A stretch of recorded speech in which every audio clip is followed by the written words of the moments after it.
It was one of those gray New York mornings when the sky seemed too heavy for its own weight.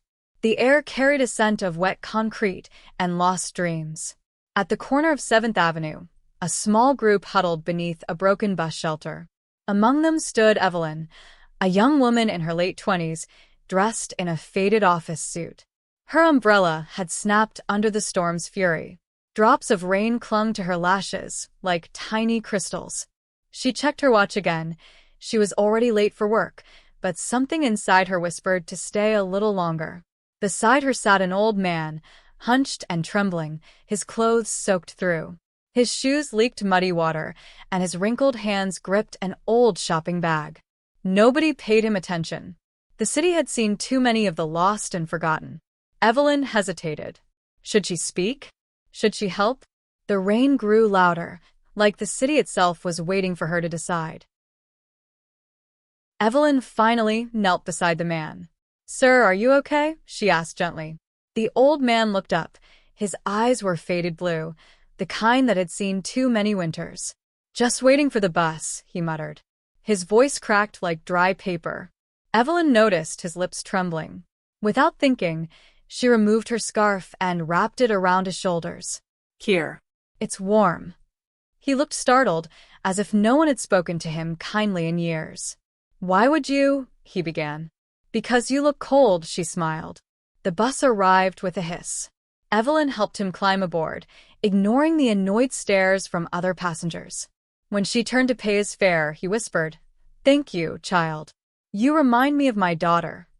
She smiled, not realizing this simple gesture would ripple far beyond that rainy day. 2 weeks passed. Evelyn forgot about that morning, the scarf, the rain, the old man. Life moved fast again, subway rides, meetings, deadlines. Then one afternoon, she received an envelope at her office. The handwriting was shaky but elegant. Inside was a short note. "To the kind soul at the 7th Avenue bus stop, you reminded me that humanity still exists. I was on my way to meet my lawyer that day, ready to sign away my estate and fade quietly. Your kindness changed my mind. You made me believe that maybe my wealth could still do something good. Walter H." Evelyn blinked, unsure what to think. At the bottom was an address and a handwritten invitation. Curiosity led her to the address, an old mansion overlooking the Hudson River. The gate creaked open, and a caretaker greeted her warmly. "Mr. H was waiting for you, ma'am," he said, his tone filled with respect. Inside, Evelyn found a quiet study filled with books and photographs. In a silver frame, she recognized the old man, smiling beside a woman and a young girl. The caretaker handed her another letter. "If you're reading this, it means I've passed away. I left part of my estate to a foundation under your name, the Evelyn Trust for Kindness. Because sometimes, a single act of compassion can rewrite a lifetime." Tears streamed down Evelyn's cheeks. She looked through the window at the rain starting again, softer this time, almost forgiving. Karma had found its way back. A week after the rain, Evelyn could not help replaying Walter's shaky handwriting in her mind. The envelope had felt like an impossible thing, like a key someone had slipped into the wrong pocket of the world. "The mansion's gate is heavy iron, green with age. It opens not with a creak, but with a ceremonious sigh, as if the house itself acknowledged the change of fate." Evelyn steps onto the gravel drive. Her office heels now whispered differently on stone. The air smells of clipped hedges and old paper, a library smell, warm and a little sad. She walks past sculpted boxwoods and bronze fountains with silent mouths. A caretaker in a gray uniform leads her through halls hung with framed landscapes and black and white photographs. Portraits watch, faces frozen at their proudest moments, weddings, ribbon cuttings, studio portraits illuminated by decades. There is a hush to the place, not the hush of absence, but the hush of history folding in on itself. Walter is smaller than she imagined. He sits by a tall mullioned window that opens on the river. Sunlight makes his paper-thin skin shine like parchment. His hands tremble as he pours tea. A photograph on the side table shows a younger man laughing beside a woman, his daughter, the one he had mentioned. Walter, quietly, "You look startled, child. You expected a tycoon." Evelyn, trying to smile, I don't know what I expected. I just thought you might want to thank me." Walter, "Oh, I wanted to thank you. I wanted to tell you something I haven't told anyone in years."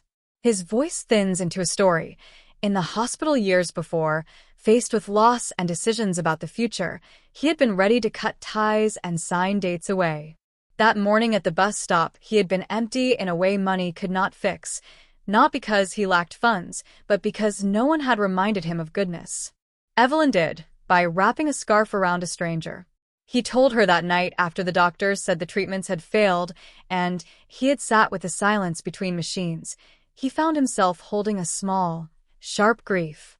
He wanted to set the world aright with logic and lawyers. Instead, he found himself craving something he had not felt since his child was alive: the simple human thing of being seen. Walter unfolds the reason for the gift: an estate in trust, a foundation earmarked for small acts of kindness.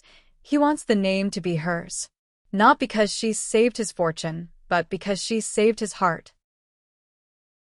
The internet, which is often rough and electric and impulsive, can be a sudden altar for small miracles.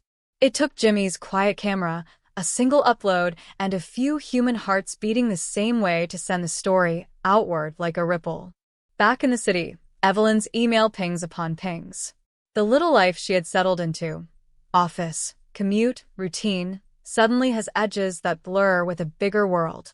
Her inbox is full of messages: journalists asking for comment, charities requesting interviews, strangers telling stories of their own kindness.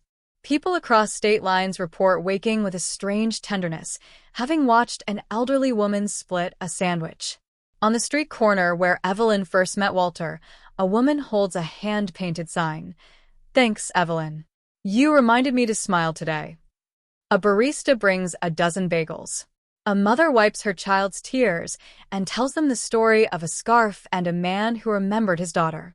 Reporter: "How did you feel when you opened the letter?" Evelyn, laughing softly, "I felt like someone had knocked the dust off my soul."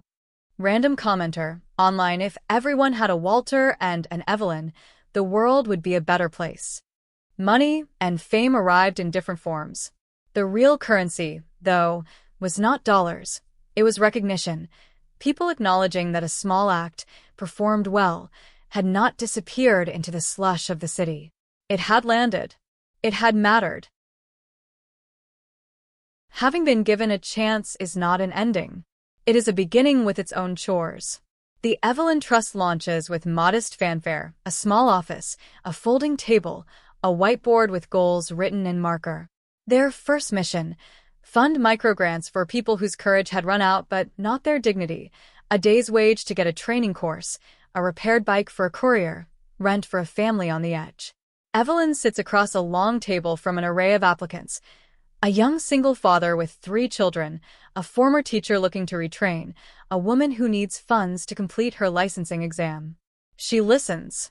She learns how to ask the right questions and how to say, "We will try," without grand promises. Each application is a story, small sagas of stubborn human will.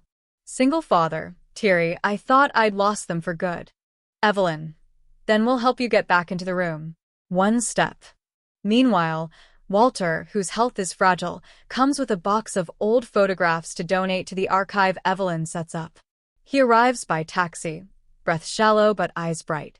He helps the team identify a portrait he wants to fund for a community arts project: a mural of people giving and receiving a scarf, a sandwich, a helping hand. They put money towards simple things: a bus pass for a worker, a toddler's winter jacket, a voucher to finish school. The trust becomes a channel, small flows that keep a larger body alive. Karma, if it has a voice, often speaks in the language of return. Not of coins or publicity, but of recognition and choice. On an afternoon washed in autumn light, everything returned to the corner where it began. The bus shelter is older now, graffiti faded by scrubbed paint, a new bench installed by a civic volunteer group. People sit there differently. Some hold reusable coffee cups. A teenager scrolls through messages. A musician tunes his guitar. There is a pulse of ordinary life. Evelyn arrives carrying a small cloth bag, a thermos, muffins she bought from the volunteer-run bakery funded by the trust, and a knitted scarf Walter requested she deliver in person. The scarf is hand-stitched, yellow threads on deep blue, a small sun pattern worked into one end. She sees the old man, the same one who had once been there in the rain, though time has thinned him. He recognizes the scarf. He takes it, fingers tracing the sun pattern. A smile grows, slow and incredulous. Old man choked. You didn't have to. Evelyn, I did. You warmed me that day more than you know. They share muffins. A child on the bench watches, then offers half of a cookie. A woman returns a lost glove. Small gestures pile into something larger. The story did not end with dollars. The story ended with people remembering how to be human to one another. Evelyn learned that generosity can be structured and practical, a trust, an office, a set of policies, but its beating heart is still the same act she'd first performed at a soaked bus shelter, noticing another person and choosing to act. Walter's legacy made that choice easier for many. But it was Evelyn's continued choice, day after day, muffin after muffin, grant after grant, that braided 1,000 small mercies into a net sturdy enough to catch more people.